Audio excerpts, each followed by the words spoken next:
कहते हैं कुछ लोग सपने देखते हैं, लेकिन कुछ लोगों के सपने भविष्य दिखाते हैं। और ये कहानी है एक ऐसे लड़के की जो हर रात आने वाले कल को देखता था। पहाड़ों से घिरे एक छोटे से गांव में 12 साल का आरव अपनी दादी के साथ रहता था। लेकिन आरव बाकी बच्चों जैसा नहीं था, क्योंकि हर रात उसे अजीब सपने आते थे। ऐसे सपने जो बाद में सच हो जाते थे। और फिर एक रात सब कुछ बदल गया। आरव अचानक डर कर उठ बैठा। उसकी सांसें तेज चल रही थीं।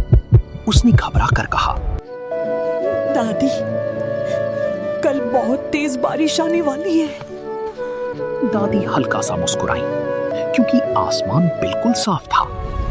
लेकिन अगले दिन अचानक काली बादल छा गई, तेज हवाएं चलने लगी और पूरे गांव में भयंकर बारिश शुरू हो गई। उस दिन पूरा गांव हैरान था।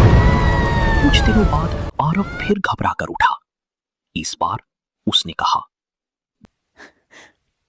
दादी, नदी वाला पुल टूटने वाला है।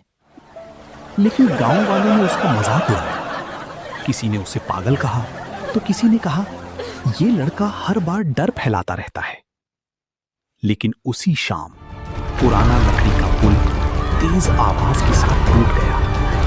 अब गांव वाले डरने लगे थे। उन्हें लगने लगा कि आरव कोई साधारण लड़का नहीं है।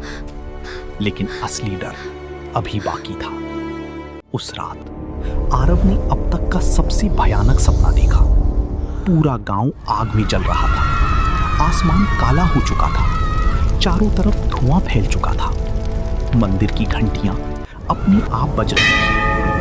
और तभी धुएं के बीच एक रहस्यमयी आवाज गूंजी, आरव, समय आ गया है।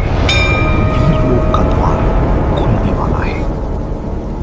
अचानक आरव ने देखा एक चमकती हुई तलवार पुराने मंदिर के नीचे छिपी हुई थी। और तभी उसने खुद को मरते हुए देखा।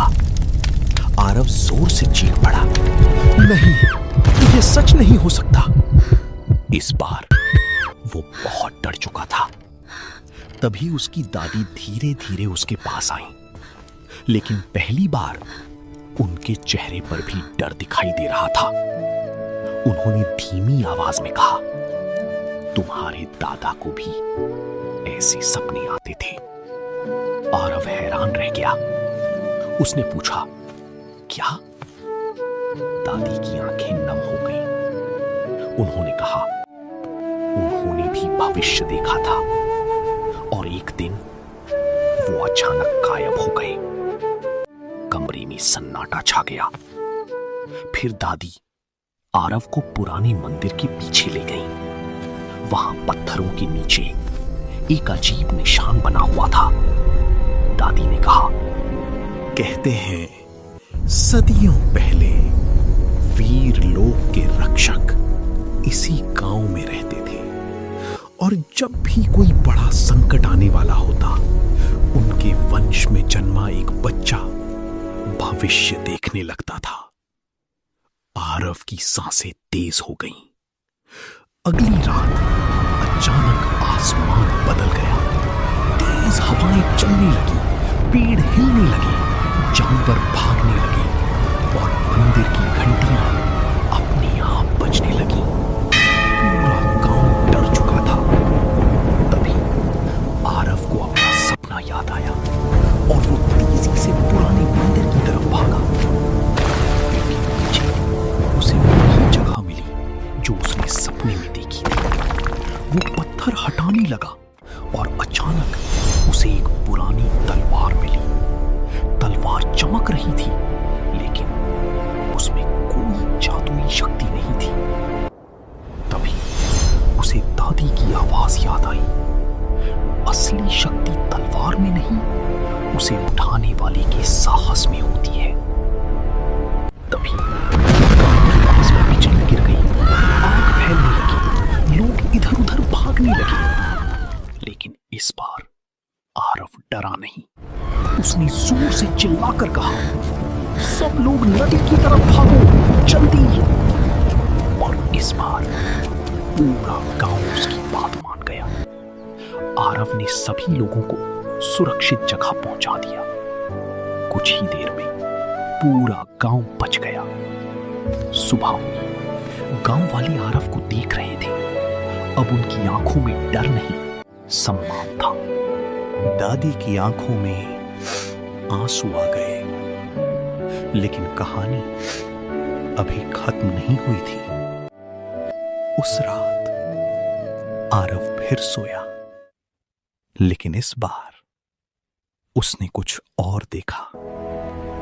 एक विशाल सुनहरा द्वार जो धीरे धीरे खुल रहा था, और उसके पीछे एक रहस्यमयी दुनिया थी।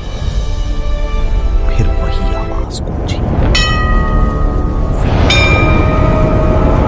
तुम्हारा इंतजार कर रहा है। अचानक आरव की आंखें खुल गई, और तभी उसकी हथेली पर एक चमकता हुआ निशान दिखाई दिया। क्या था वीर लोग? कौन बुला रहा था आरव को? और उसके दादा आखिर कहां गायब हो गए थे? ये रहस्य अभी बाकी है। अगर आपको ये रहस्यमयी कहानी पसंद आई तो वीडियो को लाइक करें, चैनल को सब्सक्राइब करें और लिखिए, वीर लोक का द्वार खोलो।